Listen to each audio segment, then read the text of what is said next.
Le bateau, Simone écrit à Gustave Thibon. Aimons cette distance entièrement tissée d'amitié, car ceux qui ne s'aiment pas ne sont pas séparés.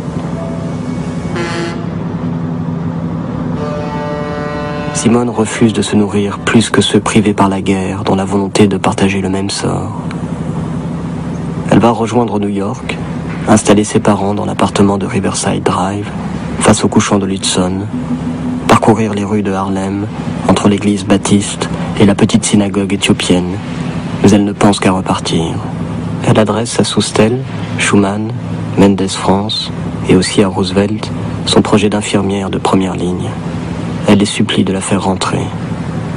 Elle se rend tous les jours au consulat de France, à la délégation des Français libres, où elle rencontre Simone Detz, qui devient son amie. Appuyée par André Weil, son frère, auprès de son ami Louis Closon, et sur demande de Maurice Schumann, André Philippe accepte enfin de prendre Simone Weil parmi ses collaborateurs. 10 novembre 1942. Adieu à ses parents. Si j'avais eu plusieurs vies, je vous en aurais consacré une.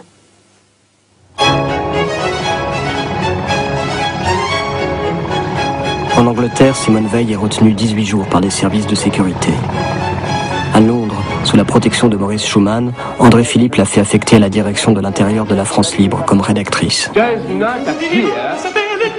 Elle est hébergée à la caserne des volontaires françaises, puis trouve une chambre dans un quartier pauvre, Holland Park, chez Mrs. Francis. Elle écrit jour et nuit, notamment « Luttons-nous pour la justice »,« La légitimité du gouvernement provisoire »,« Étude pour une déclaration des obligations envers l'être humain », ce seront les écrits de Londres et l'enracinement. Son article, Réflexion sur la révolte, inspirera De Gaulle dans la création du Conseil national de la résistance en mai 1943. Elle s'y est trouvée certainement très seule, dans ce local de domestique, il faut bien le dire.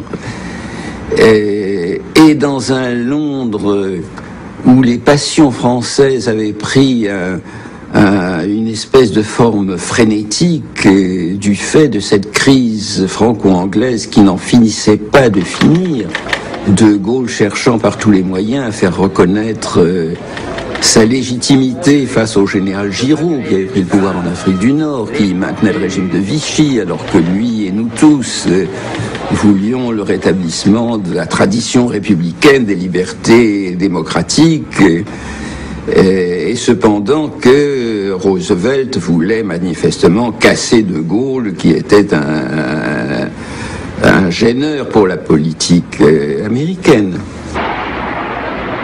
André Philippe se préoccupait de l'avenir de la France, de ce que seraient les institutions, la Constitution française après la guerre.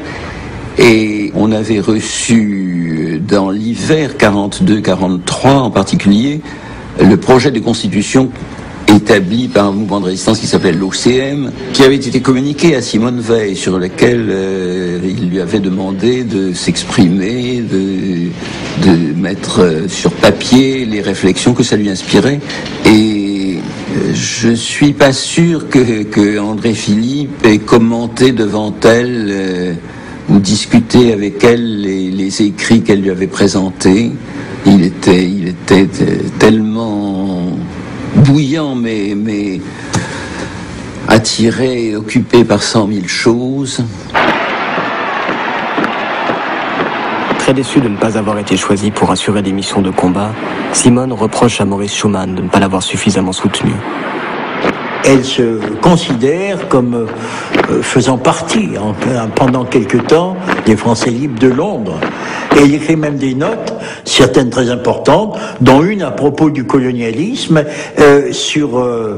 pour le général de Gaulle et pour son administration provisoire.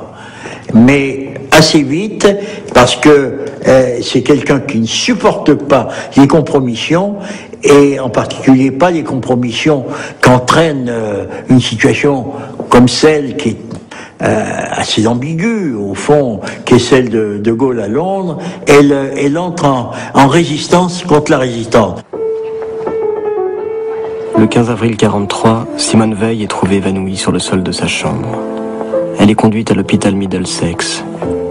Le médecin diagnostique une tuberculose due à la sous-alimentation.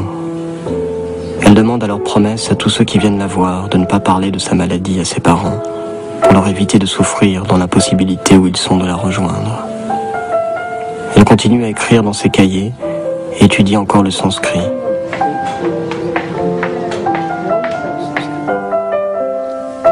Darling, très peu de temps et d'inspiration disponibles pour les lettres maintenant. Elles seront courtes, espacées et régulières. 17 août 43. Elle est transportée dans le sanatorium d'Ashford. En rentrant dans sa chambre, face à la fenêtre, elle dit « Quelle belle vue pour mourir !»